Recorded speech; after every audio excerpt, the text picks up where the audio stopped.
Hey, good morning, church. Hope you guys are doing well. I want to jump in this morning. Today's name for God is Yahweh Yireh, which means the Lord will provide. And this has a connotation of God stepping outside of time. The original word for Yireh is to see. The root word is to see. So somewhat similar to last time, how we talked about El Roy, the God who sees, but this time it's more like God stepping outside of time, and time and space sits before him, and he can see all of it, and he can anticipate our needs, and he's able to provide for them. Our passage comes from Genesis 22, and I'll read a portion of that. It says this: "Sometime later, God tested Abraham, and he said to him, 'Abraham.' 'Here I am,' he replied."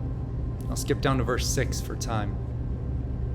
"Abraham took the wood for the burnt offering and placed it on his son Isaac, and he himself carried the fire and the knife.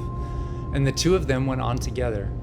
Isaac spoke up and said to his father Abraham, 'Father?' 'Yes, my son,' Abraham replied. 'The fire and the wood are here,' Isaac said, 'but where is the lamb for the burnt offering?'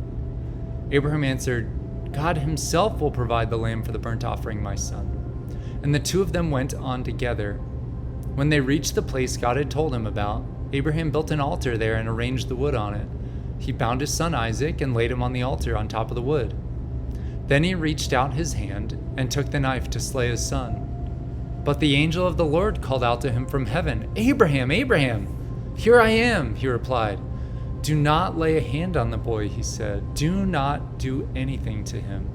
Now I know that you fear God because you have not withheld from me your son, your only son.' Abraham looked up, and there in the thicket he saw a ram caught by its horns. He went over and took the ram and sacrificed it as a burnt offering instead of his son. So Abraham called that place, 'The Lord will provide.' And to this day it is said, 'On the mountain of the Lord it will be provided.'" Now, this story reminds me when Andrea and I were first getting to know each other. It didn't look like we were going to be able to get together. Actually, I really liked her, but she lived in the Dominican Republic at the time. I was in Indiana at IWU, and I was ahead of her in schooling. And so when we finally worked out, she came to Indiana Wesleyan, we ended up dating. It was like the miracle of all miracles that this worked. And all of a sudden, I had this deep fear that something was going to happen to Andrea. After all this time of us getting to know each other and not dating, finally dated, and I just thought, she's going to be taken away. Something's going to happen. And I said, "Lord, what if you take her away from me? What if she gets sick or in a car accident?"